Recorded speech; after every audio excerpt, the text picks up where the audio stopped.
श्री राम जय राम जय जय राम।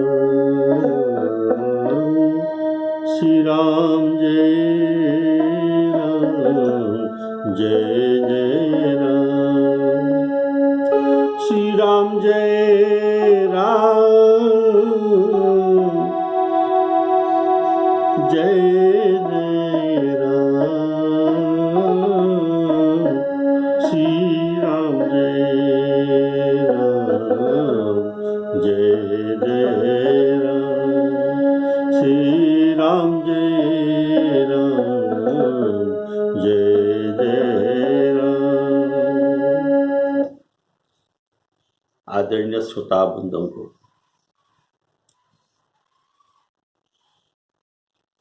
सप्रेम राम राम करते हुए आज का राम कथा, जो कलियुग के पापों को नाश करने वाले, ये आपके सामने कहता हूँ। उसे सवन के पुट में पान कीजिए। प्रेम से बोलिए श्यावर रामचंद्र की जय। प्रवर्षण पर्वत पर श्री राम जी ने फटिक शिला में बैठकर लक्ष्मण जी को वर्षा ऋतु का वर्णन करते हैं। तो श्री राम जी कहते हैं, देखो लक्ष्मण, ये पहाड़ से निकली हुई छोटी छोटी नदियां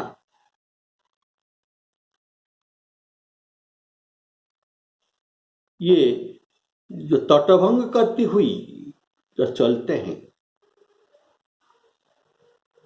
तटभंग करती हुई चलती हैं। जैसे थोड़ा ही धन पाकर खड़े लोग उनके मर्यादा को उल्लंघन करके गर्व से चलते हैं, दूसरों को क्षति करके ये चलते हैं। और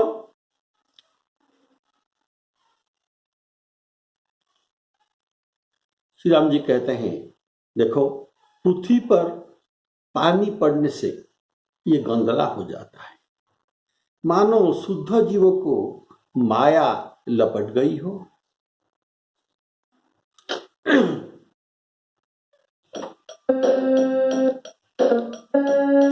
क्षुद्र नदी भरी चली तुराई, क्षुद्र नदी भरी चली तुराई।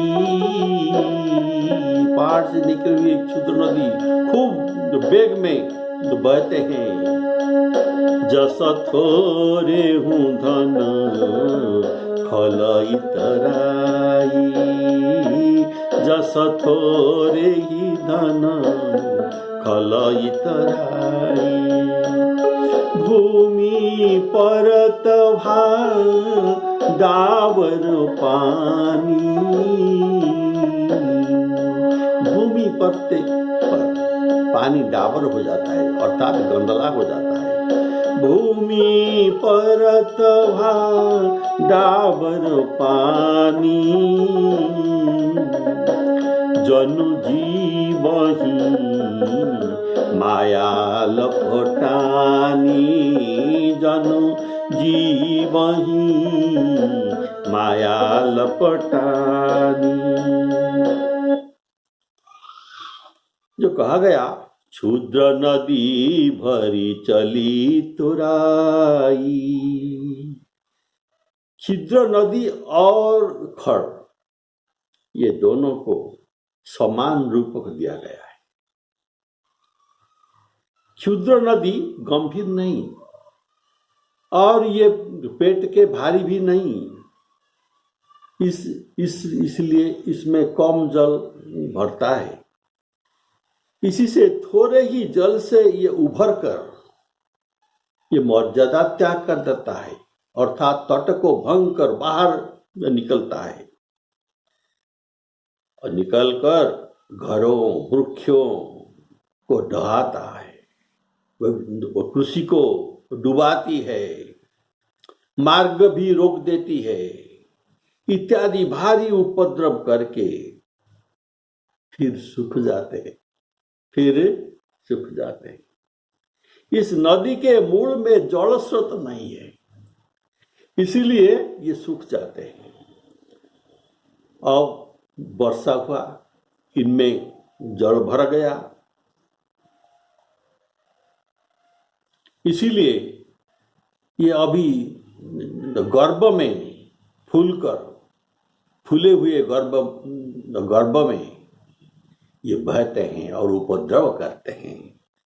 जैसे खड़ थोड़े ही धन पाकर ये उनके हृदय में गर्भ समाता नहीं।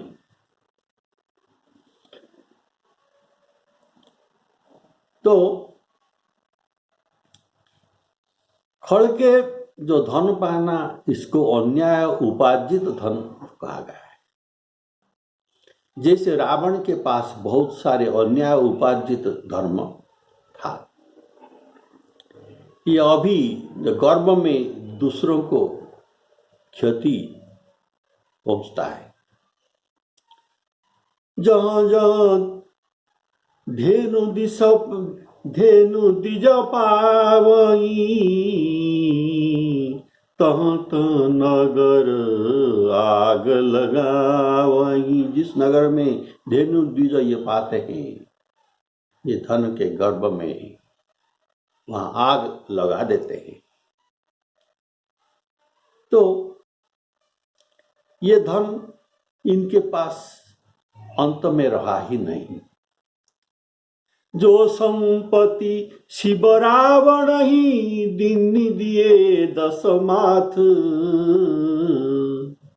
सोई संपदा विभीषण ही सकुचि दीनि रघुनाथ।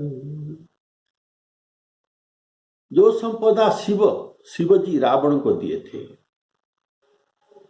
क्या ये खुशी में दिए थे? ऐसा नहीं, जबरदस्त होकर दिए थे। तो कैसे? रावण अपने सिर को काट काट कर आहुति दे रहा था। जो संपत्ति शिव रावण ही दिन दिए 10 माथ, तो इतना बड़ा संपत्ति जो ये अर्जन किया था, इसको एक नमस्कार के बदले विभीषण को श्री रामचंद्र जी ने प्रदान कर दिया। तो ये खड़ का ये अर्जित संपत्ति रहेगा नहीं।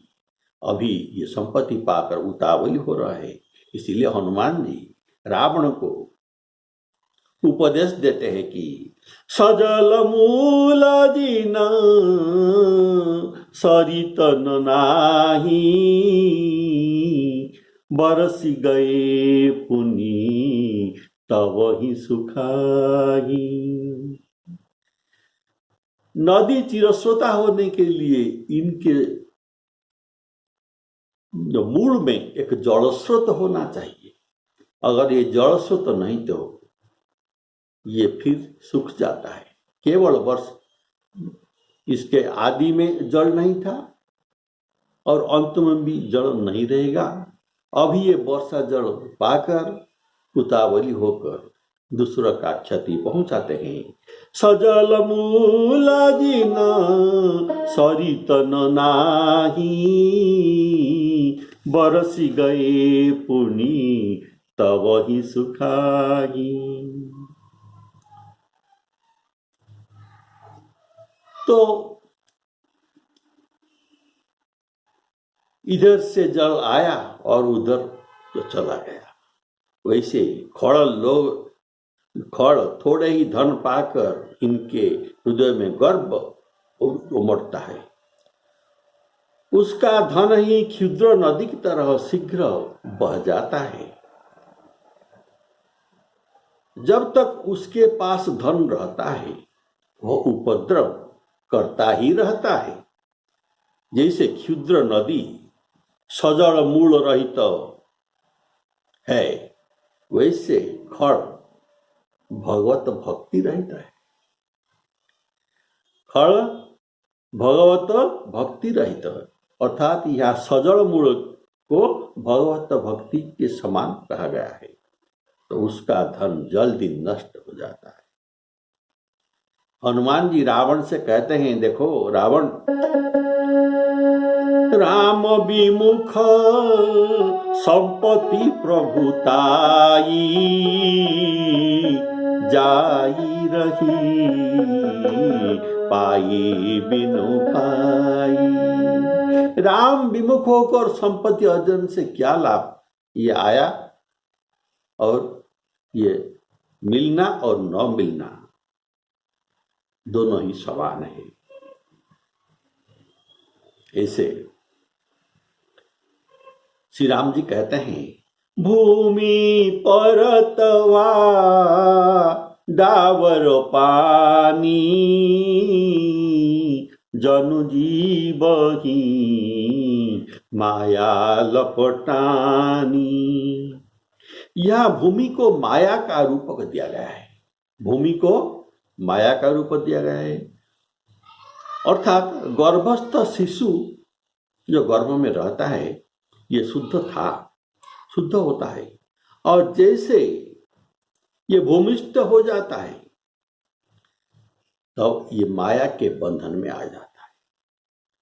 जैसे वर्षा के जल बरसते समय, मेघ से निकलते समय ये शुद्ध होता है, लेकिन यह भूमि के संस्पर्श में, भूमि में बहते हुए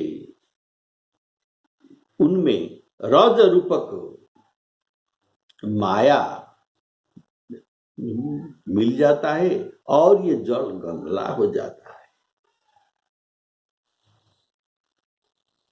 और देखो श्री राम जी लखन जी से कहते हैं, देखो जल सिमट कर तालाब में भरता है, जैसे सद्गुण सज्जन के पास आता है, ऐसे तालाब के पास सिमट कर जल आता है। नदी का जल समुद्र में जाकर अचल होता है। नदी का जल सदा बहता है, सदा चलते रहता है, लेकिन जब समुद्र में मिलता है इनका चलना बंद हो जाता है। समिति और वैसे जीव हरि को पाकर ये अचल हो जाता है। समिति जल भरही तलावा, समिति जल भरही तलावा, जिमि सद्गुण सज्जन पहियावा। सरिता जल, सरिता नदी, नदी का जल, सरिता जल जल निधि महु जाई, जल निधि समुद्र को जाता है। अब होई अचल जिमि जीव हरि पाई, होई अचल जिमि जीव हरि पाई। पहाड़ का जल सिमट कर नदी में जाता है और पृथ्वी का जल बटोर कर तालाब में जाता है, तालाब में भरता है। तो सिमिटी जल, ये कहने का भाव उत्तम गुण सज्जन के हृदय में क्रम में आते हैं, एक दो होकर ये तालाब जैसे भरता है, ऐसे सज्जन के हृदय भी भर जाता है गुणों में। अर्थात बिना परिश्रम, तालाब को जल भरने में तालाब का कोई परिश्रम नहीं होता है, वैसे सज्जन के हृदय में गुण भरने के लिए भी इनका कोई परिश्रम करना नहीं पड़ता, यह अपने आप एक एक करके आ जाता है। तो जैसे जड़ चारों ओर समेटकर तालाब में आकर भरता है, इससे तालाब को कुछ प्रयत्न करना नहीं पड़ता। वैसे सज्जन के हृदय में जल भी भरता है बिना परिश्रम में, जो सद्गुण भर जाता है।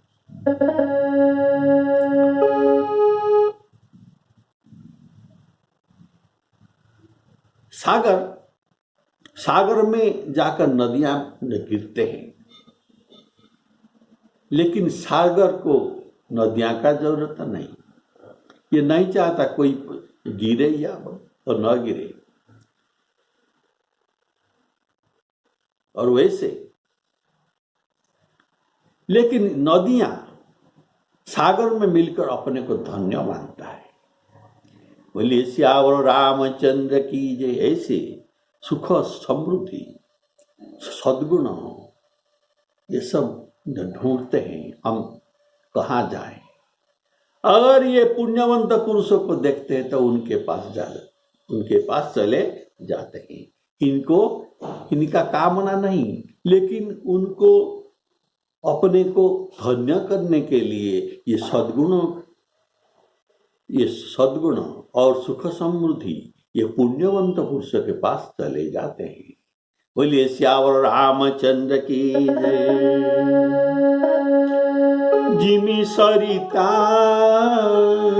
सागर महु जाई, यद्यपि ताही कामना नाही। तिमी सुख संपत्ति बिनहि बोलाए, धर्मशील पही जाहि सुहाए।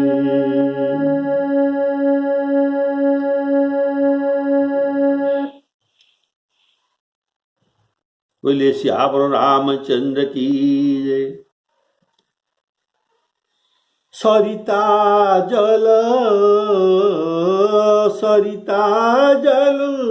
जल निधि महु जाई, होई अचल जिमी जीव हरि पाई।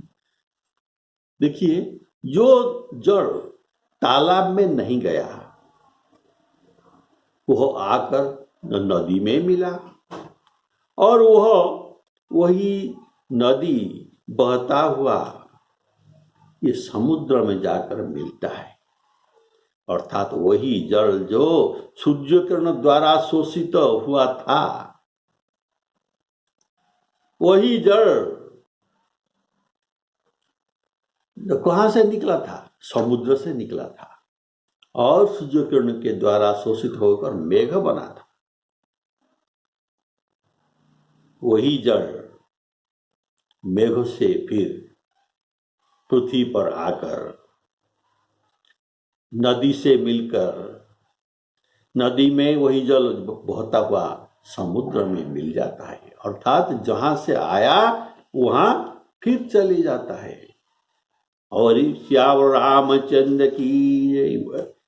और वैसे यह जीव जो ईश्वर से पृथक होकर आया है, ये जीव जो कहां से आया है? ईश्वर से पृथक होकर आया है। ईश्वर का अंश जीव को कहा जाता है। भगवान श्री कृष्ण कहते हैं, ममैवांश जीवलोका जीवभूतो सनातन। मैं सब जीवों के पिता हूं, और ये जीव सनातन, मैं भी जैसे सनातन हूं, मेरा पुत्र जीव भी वैसे सनातन है। ममैवांश जीवलोका जीवभूत सनातन। लेकिन ये जीव जब हरि से निकला तब ये 84 लाख जोनि में भ्रमण करता रहा। जैसे नदी का जल इस गांव से उस गांव, उस गांव से उस गांव, जैसे ऐसा घूमता फिरता रहता है, अंत में समुद्र को जाता है। वैसे ये जीव भी 84 लाख जोनि में, शरीर में ये घूमता रहता है, भ्रमण करता रहता है। कैसे? न माया की प्रेरणा से ये घूम रहता है। जब वह फिर हरि को प्राप्ति होता है, भगवान को प्राप्ति होता है, जहां से ये आया है उनको प्राप्ति होता है, तब वह अचल हो जाता है। अर्थात भगवत प्राप्ति से उसका और जो घूमना क्लेश नहीं पड़ता है, इधर जोनी से उधर जोनी को भ्रमण करना नहीं पड़ता, अर्थात जन्म मरण चक्र से ये छूट जाता है। ये है जीव का क्लेश, ये क्लेश से दूर हो जाता है। होई अचल जिमी जीव हरि पाई, जीव हरि को प्राप्त भगवत प्राप्ति होने पर ये अचल हो जाता है। गीता में कहा गया है, जस्मिन् गता न निवर्तन्ते भूय, वहां से जाने के बाद और आने का रास्ता नहीं मिलता। जस्मिन् गता न निवर्तन्ति भूय, यह उदाहरण ये जो आप सुन रहे हैं, श्री राम जी लक्ष्मण जी से जो कह रहे हैं वर्षा ऋतु का वर्णन, ये उदाहरण अलंकार साहित्य है। ये साहित्य उदाहरण अलंकार है, युक्त है। तो बड़े नदी में बहुत से नदी बीच बीच में आकर मिलते हैं। बड़े नदी में बीच बीच में छोटे छोटे नदी आकर मिलते हैं, पर उसमें ये छोटे छोटे नदियों का जल अचल नहीं होते, ये भी चलते रहते हैं। इसका कारण यह है कि बड़े नदी स्वयं तो बहती रहती है, तो उनमें जो जल मिलता है वो कैसे स्थिर हो सकता है? वे भी उनके साथ भी बहती है। तो बड़े नदी से मिलने वाले छोटे नदियां ये अचल नहीं हो सकते। इस तरह हम अनेक देव देवियों के बारे में जाने हैं, सुने हैं और उनको भक्ति भी करते हैं, उनकी उपासना भी करते हैं। करने से जीव का प्रभाव, भव प्रभाव नहीं मिटता। इनके आराधना करने से जीव का भव प्रभाव नहीं मिटता, अर्थात ये जन्म मरण चक्र से नहीं छूट जाते। जैसे छोटे नदियां बड़े नदी में मिलने पर जैसे बहती रहती है, वैसे हम भी उन देवताओं की आराधना से हम भी बहते रहेंगे। कारण ये सब बहते रहते हैं, इनके पास भी भव प्रवाह है। ये सब ही भव, और ये देवता भी भगवान से प्रार्थना करते हैं कि हे प्रभु, हमें इस भव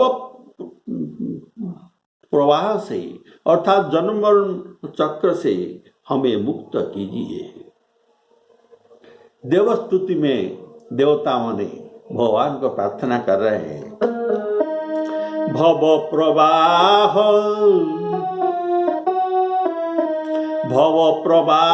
संतत हम परे, अब प्रभु पाही शरण अनुसरे। हे प्रभु, हम आपका शरणागत है, हमारे भव प्रवाह मिटा दीजिए। अर्थात माया के जोग से हरि से पृथक हुआ जीव जो निकलकर हरि से आया है, वह सत्संग के द्वारा पुनः हरि को प्राप्ति होता है। जैसे जल नदी के सत्संग से समुद्र में गिरता है, वैसे ये जीव भी सत्संग करके ये हरि को प्राप्ति होता है। भव प्रवाह अर्थात जन्म मरण से रहित हो जाता है। और एक बात सुनिए, जो जल नदी में नहीं पड़ा, जो जल नदी में पड़ा ये तो नदी के साथ में ये समुद्र में जाकर मिलते हैं, लेकिन जो जल नदी में अब नहीं पड़ा, इधर उधर से अटक कर रह गया है।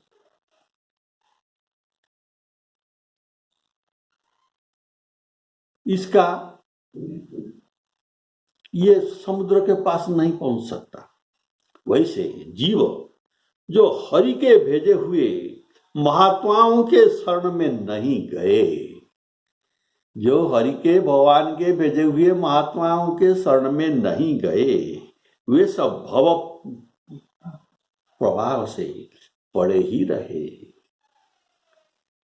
बोलिए श्यावर रामचंद्र की जय। श्री राम जी पुनः जो कहते हैं, लखन जी देखो, वर्षा ऋतु में वर्षा के कारण से घास परिपूर्ण हो गया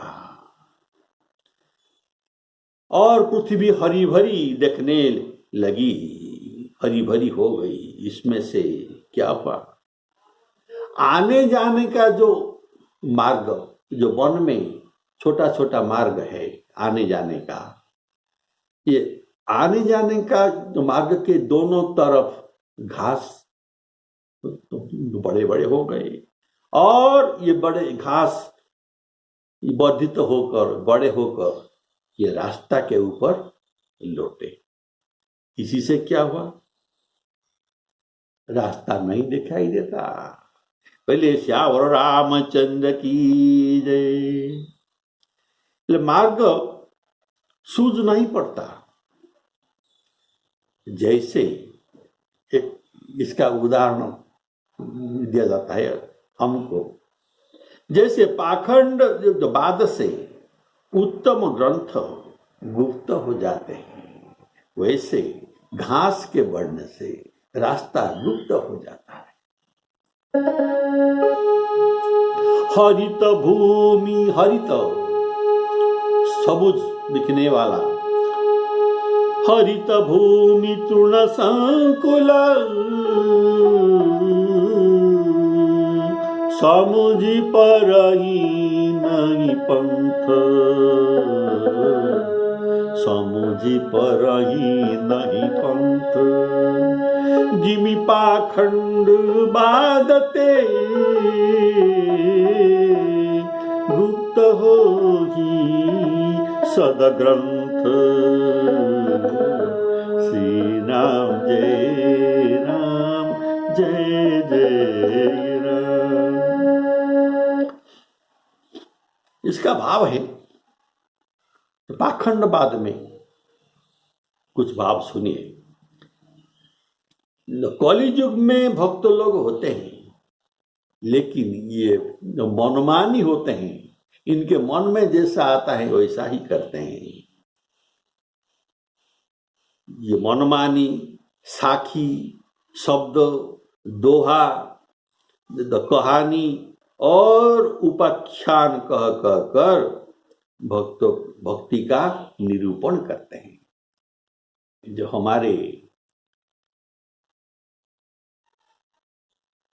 हम जो प्रवचन सुनते हैं, ऐसे कितना गुरु है जो अपने मन से निकालकर साखी शब्द, दोहा, कहानी और प्रामाणिक और उपाख्यान कह कर भक्ति का निरूपण करते हैं और प्रामाणिक वेद पुराण को ये निंदा करते हैं। ऐसा भी कितना गुरु है। तो गोस्वामी जी लिखते हैं दोहावली ग्रंथ में, बड़ा सुंदर, सुनिए। साखी सबदी दोहरा, साखी सबदी दोहरा, साखी शब्द दोहा कही कहीं उपाख्यान, भगति निरूपण, भगति निरूपही भगत कली। भक्त जो कलियुग का बात है। भगति निरूपही भगत कली, अरे नींद ही वेद पुराण, नींद ही वेद पुराण। वैराग्य और ज्ञान से युक्त, वैराग्य और ज्ञान से युक्त वेदोक्त, वेद में जो कहा गया है ये है हरिभक्ति। ये हरिभक्ति के मार्ग तो लोग विशेष रूप से मोह के वशभूत होकर वे छोड़ देते हैं, हरिभक्ति नहीं करते हैं। ये मोह के वशभूत होकर हरिभक्ति को छोड़ देते हैं। नए नए ज्ञान, वैराग्य, नए नए ज्ञान जिसमें वैराग्य नहीं, जिसमें जो ज्ञान देते हैं उनके पास वैराग्य नहीं, बिना वैराग्य के ज्ञान कैसा। इनके पास वैराग्य नहीं, इनके पास करोड़ों का संपत्ति है जो हमको उपदेश देते हैं। ऐसा संत कलियुग में निकलते हैं। ये जो मनमाने मार्गों का आविष्कार करते हैं, कल्पना करते हैं, ये वेदोक्त नहीं है। श्रुति सम्मत हरि भगति, श्रुति सम्मत हरि भगति पथ, संयुत विरति विवेक, संयुत विरति विवेक, तेहि परिहरि। वैराग्य इनको जरूरत नहीं, इनको छोड़कर संयुत विरति विवेक, तेहि परिहरि विमोह बस, कल्पहि पंथ अनेक, कल्पहि पंथ अनेक। अनेक पंथ ये कल्पना करके निकालते हैं। भगवान जी कहते हैं हरित भूमि तृण संकुल, समुझि परहि नहीं पंथ। मार्ग तृण में आच्छादित हो जाता है, इससे रास्ता संदेहजनक हो जाता है, संदिग्ध हो जाता है। अर्थात यह जान पड़ता है कि ये किस मार्ग के लिए ये रास्ता जा रहे हैं। संदेह होने से किसी की ओर नहीं जा सकते, चलना बंद हो गया। जैसे कली काल के प्रभाव से न अभ्यास की हुई श्रुतियां, वेद को कोई अभ्यास नहीं करते और ये श्रुतियां नष्ट भ्रष्ट हो जाते हैं। अर्थात अभ्यास न होने से विस्मृत हो गई। जो कुछ थोड़ा भी था, वेदों का अभ्यास न करने से ये दिमाग से विस्मृत हो गई और पाखंड विवाद उसी समय बढ़ जाने पर इसमें संदेह उत्पन्न हो जाता है कि किसको माने किसको न माने। इसी से कहा गया गुप्त हो ही सदग्रंथ। यह गुप्त होने का भाव है, अर्थात वैसे सदग्रंथ पर्वत कंदर के गुफाओं में ये छिप गए, ये सब वो छिप गए। अर्थात वन में पर्वत से वहां गुहा में, वन में पर्वत में और गुहा में जो एकांत वास करने वाले कुछ महात्मा लोग हैं, पुण्य और सदग्रंथों का पठन पाठन उनके पास से ही चला गया और किसी के पास नहीं रहा। इसलिए गुप्त हुए सदग्रंथ। सदग्रंथ यहां से चलकर वहां चली गई। कहा? जहां पुण्यात्मा महात्मा लोग थे उनके पास चले गए। सकल धर्म विपरीत कलिकल्पित कोटिक पंथ। कलिकल्पित कोटिक पंथ पुण्य पराय पहाड़ बन। पुण्य पराय, पुण्य चला गया कहाँ? पहाड़ बन। दूरे पुराण सदग्रंथ। दूरे पुराण सदग्रंथ। सदग्रंथ का लुप्त हो जाने से पाखंडी लोग ग्रंथ रचना प्रारंभ कर दिया और ये कहते हैं वेदों का पढ़ना नहीं, हम जो किताब बना है तुम उसी को पढ़ो। हनुमान चालीसा पढ़ना नहीं, तुम मेरा चालीसा पाठ करो। विष्णु सहस्त्र नाम का जरूरत नहीं, तुम गुरु सहस्त्र नाम पाठ करो। ऐसा ये ग्रंथ रचकर किताब बनवाकर सब लोग को देते हैं। बोलिए श्यावर रामचंद्र की। पाखंडी लोग ग्रंथ रच कर उन्हीं को सदग्रंथ बताते हैं, कहते हैं यही है सदग्रंथ, और कोई तुमको ढूंढना नहीं, गीता रामायण का कोई ढूंढना भी नहीं है तुमको। जिससे भ्रम होता है कि वस्तुतः कौन सदग्रंथ है कौन नहीं। हम गीता रामायण पढ़ेंगे या हम जो पाखंडियों को गुरु बनाए हैं उनके बात को मानूंगा। तो असल में यही होता है, इनका कल्याण नहीं होता।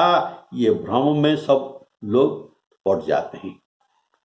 बोलिए श्यावर रामचंद्र की। हरिभक्ति के बिना